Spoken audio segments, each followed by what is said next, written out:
YouTube, what is going on? Today, got a special one for you. Got my polka dot suit on, and we're going to teach you how to get your first paid photography client. Let's do it.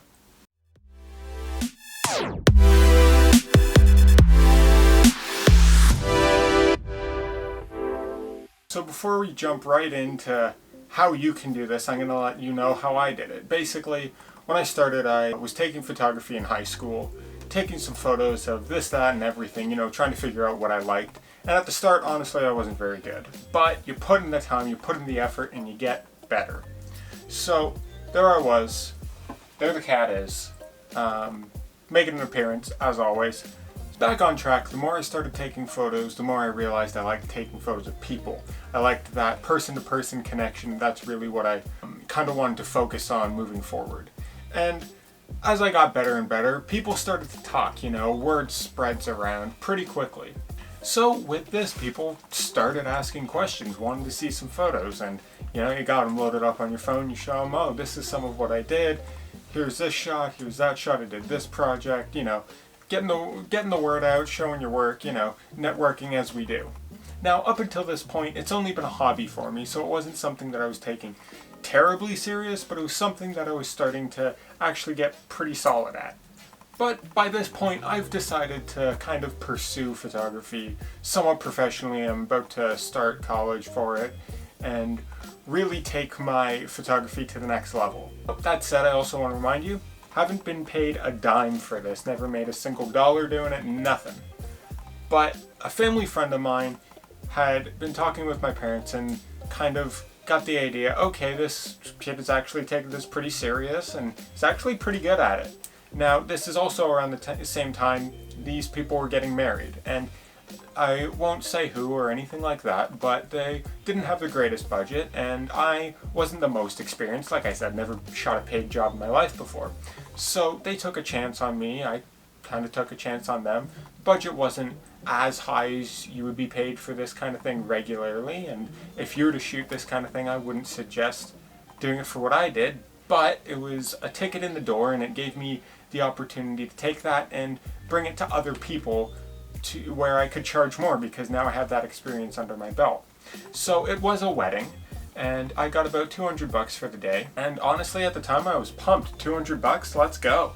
And at the end of it, they were very happy with the photos. They said I did a great job, and at the end of the day, that's really all that matters. But the key thing here is it gave me experience, it gave me real world scenarios that I could take and bring elsewhere and build upon. So then a year or two down the line, I shot another wedding. Before that, they knew that I was decently experienced, and they had asked how many weddings I shot, and I told them, and that allowed me, with that experience, to charge more. And then next wedding comes, charge more, and so on and so forth. Now, that said, currently weddings aren't my primary thing. I'll do one here or there, but that's not really what I'm going towards. I exist more in the commercial, fashion, portrait, advertising space. And to be frank, a lot of photographers, when they start out, shoot weddings. Why? Because it's something that can pay a decent amount of money and can be actually quite accessible, because we have things like this where there are family friends who are getting married or who have just had kids or want a fall photo shoot or something like that. And to be honest, these are all options that you guys can go with too. So what I would say is, if you're looking to take photography more seriously and want to get paid work, what you should do is, as soon as you feel you're at that level, you'll start talking about it, your friends will start talking about it, word gets around, and the more you share your photos, whether it be on social media or otherwise, the more that conversation gets going even more, and people can see your work. And then, like I said, if somebody's having a fall photo shoot, or if they're getting married, or anything, then you might be the person they think of. And even if they don't have the greatest budget in the world, they may still take a chance on you. And you know what? You can take that, not only as experience, but you can invest that back into your business and then go even further with it. And let's say you don't have a situation like this. You don't know anybody that's getting married or wants a fall photo shoot or is in the market for that kind of thing. Well, Here's where free work can actually pay off. Because I'm not saying if somebody approached you to do a full photo shoot to do it for free. That's not what I'm saying at all.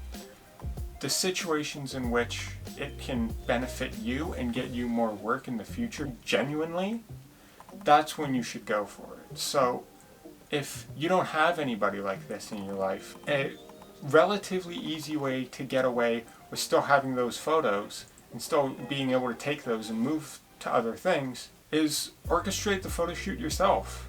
Take a couple of friends of yours if you have siblings, anything like that. Make a story out of it and shoot the whole thing, no matter how many images you get. As long as you have a couple keepers, you take those and then you start approaching people with them. And then you start getting more traction, and then you get more paid work because people have seen the results that you can do. They've seen that, okay, you've done that for this person, maybe you can do that for me, or maybe that's a little different than what I'm thinking, but you still have shown that experience, so I'm going to pay you money to do that for me. This is one of those situations where when people say that they don't have experience, how do they get experience? If it's in an area like this is how you do it. Do a couple photo shoots for free, take those, go to other people, they like what you've done, they get you to do that for them, you get paid, everybody's happy. Now, you might be wondering, where do I go from here? Okay, so I've done that, and I've got my first paid shoot or two under my belt. Now, how can I keep this going? How can I leverage that? Well, basically, do what you just did, but at scale, reaching out to more people, post an ad or two, even on Facebook or Instagram, targeting couples or families, anything like that that would be in the market for that kind of thing.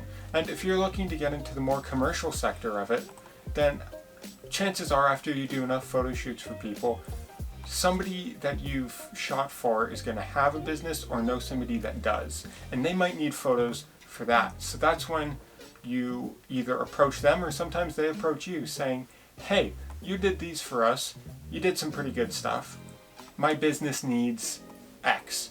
Can we do that? Our budget is this. And it might not be the greatest amount, it might be a small business or what have you. And that's fine, because you do that for them, and then that gives you the tools to take that to other companies and to bigger companies, and you keep doing that, and eventually you scale so much that you've created a sustainable business for yourself. Now, all this said, you don't even have to make it into a full-fledged thing. If you just want to take photos of people as a side thing, just like a side hustle, that's fine too. There's no pressure one way or the other. This is a great way too that you can just have a little bit of extra income coming in just for something to do because you love taking photos, so you might as well get something out of it, right? Now, I also don't want to set you up with a false expectation that you're going to take some photos, approach people, and all is going to be good. You're going to get a lot of no's. Especially when you first reach out to people, you're going to get the majority of people telling you no. Either they don't have the budget for it or they're not in the market for it. Any of the above. But eventually, if you do it enough times, you'll get a yes. Not one yes is all you need, because then that gives you more credibility, that gives you more to work with, and then you can start scaling that and see, okay, I did this so many times to get one yes. But the next yes is going to be even easier because now you've gone through that, and eventually it gets easier and easier. Now that said, it's not an easy thing. And dealing with rejection isn't an easy thing. Unfortunately, it is part of the life, and it's what us creatives, we just get used to. I have friends who are actors or various other creatives, and these industries, you deal with a lot of rejection. A lot. And it can really drag you down. But all you need is that one yes to make all of it worth it. Or maybe you feel like you're not quite at this point yet. That's okay. Practice more. Practice, practice, practice, and you'll get there. The more you practice, the more you put yourself out there, the more confident in your abilities you'll be, and the more you can be able to present yourself in a way that will have people believe in you, because they see that you believe in yourself, so they can put their trust in you too. Now, as far as what you should charge for this kind of thing, there are so many different answers for so many different markets. It's a whole series of videos in and of itself. And the commercial market is priced very differently, than we would call it the retail market, weddings, headshots, portraits, all that kind of stuff. I know photographers that will say, charge what you're comfortable paying for. Myself, I've never lived by that ideology because as a person, I'm quite cheap. You can ask my family, my partner, anybody. Getting me to spend money is like pulling teeth. It doesn't come easy. And if you don't feel like that works for you, maybe ask people around you, your family members, anybody, what they would feel comfortable paying for a fall photo shoot, let's say. Better yet, in the family portrait area of it, weddings, etc., there are so many people that put their pricing online. Base it off of that. Compare your work to theirs and kind of line it up. Find somebody that kind of shoots like you do and then base your pricing off of that. It doesn't have to be exact. You can tweak it to suit your liking, but it gives you a nice starting point to where you don't feel like you're going to undervalue yourself and you're also not going to be overcharging. And on the note of overcharging, trust me, it very rarely happens. A lot more what you'll see is undercharging. So what I would rather you do is do the research, and even though it might be a tough conversation, you think you're asking for a lot of money, just get comfortable talking about money, and then you'll be able to present those figures more confidently. The more comfortable you get with the idea of this, the less likely you are to undervalue yourself and undercharge. And that's what brings the industry down as a whole, really, is this kind of race to the bottom, because then nobody's being paid for what they're worth, because it just becomes a commodity.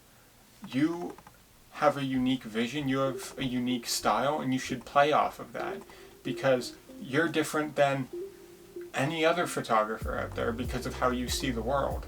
And as soon as you appreciate that and learn to play off of that, you're able to actually charge what you're worth instead of ending up making less than minimum wage by the time you consider travel and the shoot and expenses that go into it and then editing after the fact. A lot of people don't consider the fact of the time that you're going to spend editing the photos.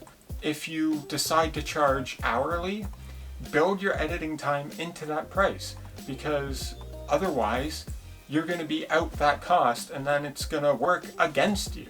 I see it all the time and it hurts. You know, there was a point even where I did it. We all start somewhere, but eventually you learn what you're worth and you learn how to express that and you become better for it.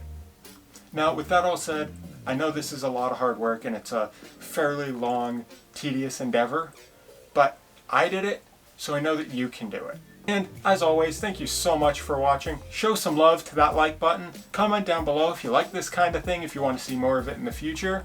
Until next time, subscribe, hit the bell to be notified when I post new videos. I'll see you on the next one.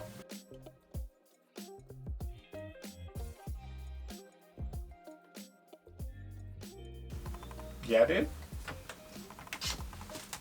You want to say hi? You just gonna hang out there? Yeah? Okay. Cool. Cool. Hey.